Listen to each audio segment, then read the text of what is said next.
Alright, so that is how they look before they are baked. With many of the things that I sculpt, I like to zap it with a heat gun before I actually bake it. So this is my Genesis heat gun.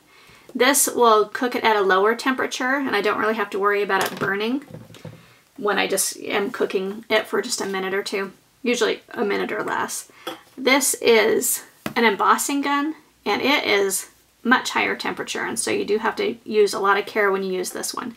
So what I'm going to do with these is use the Genesis gun and then probably zap them with the embossing gun too, just really quick, to get the clay baked so then I don't end up bumping it or disturbing it.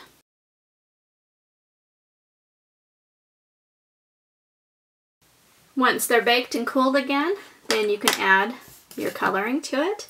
And I'm just using my Genesis paints, and I'm using a flesh color mixed with some pink. Just the Genesis Flesh 06 mixed with Pyro Red, I think is what it's called.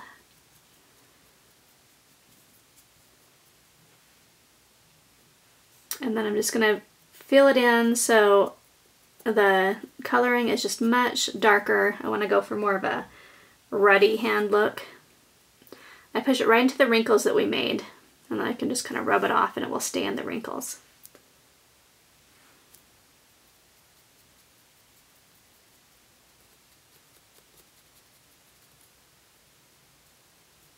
And then up around the nails, you can do a little bit of brown. So I want my doll to look like she's got a little bit, they're not pretty fingers, they're kind of dirty and grungy looking. If you want, you can even add a titch of yellow to the tips. And then you can also use the Genesis glaze to lighten it right back up too.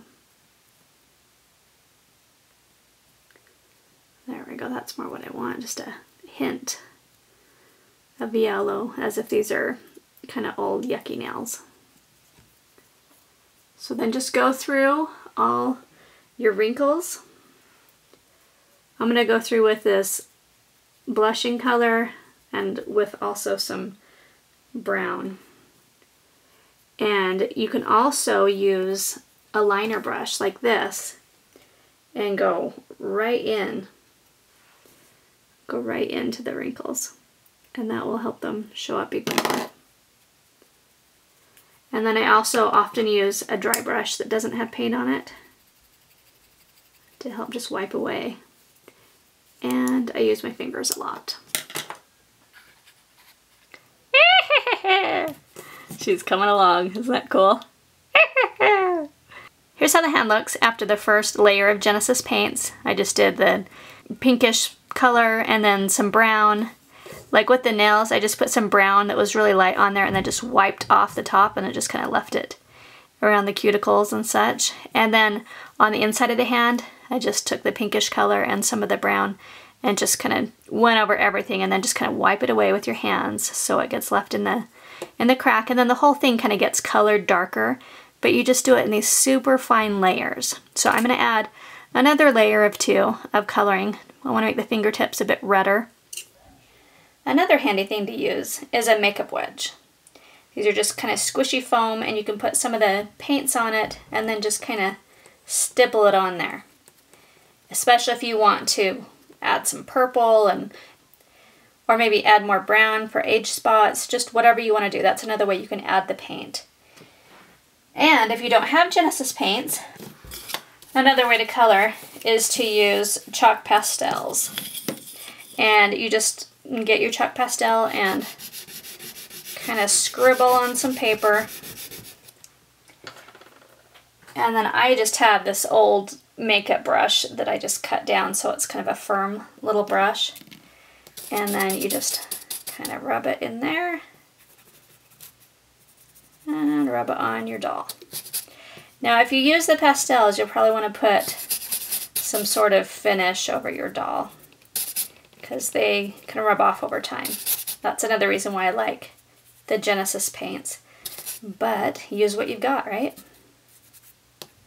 But that's another way you can add color and dimension to it, is just using chalk pastels or if you just even have chalks in the colors that you want.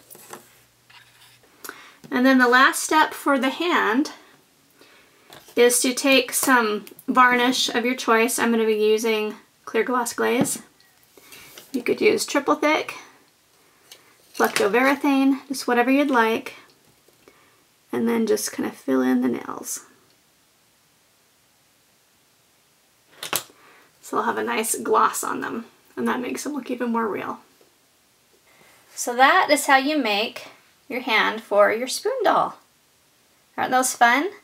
I hope with this project you'll really just relax and just have fun with it.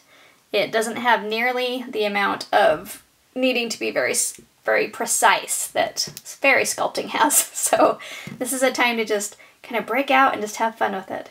Here's the doll head, and I'll get her other hand sculpted, and then I'll show you how we put the doll together in the next video. And I also wanted to let you know that I've got a few of these resin castings of this exact face that I've made. And I made these castings because I thought if I were sculpting, it's easier to have something that's like 3D that you can look at and see, okay, here's the shapes I'm trying to get to. So anyway, these are available. If you're interested, go to makingfairies.com and you'll find them in the supplies. I hope that you enjoy making your spoon doll. Be sure to go to sculptuniversity.com and you'll see the amazing tutorial by Jill Willock, and she teaches you how you make the face for your spoon doll.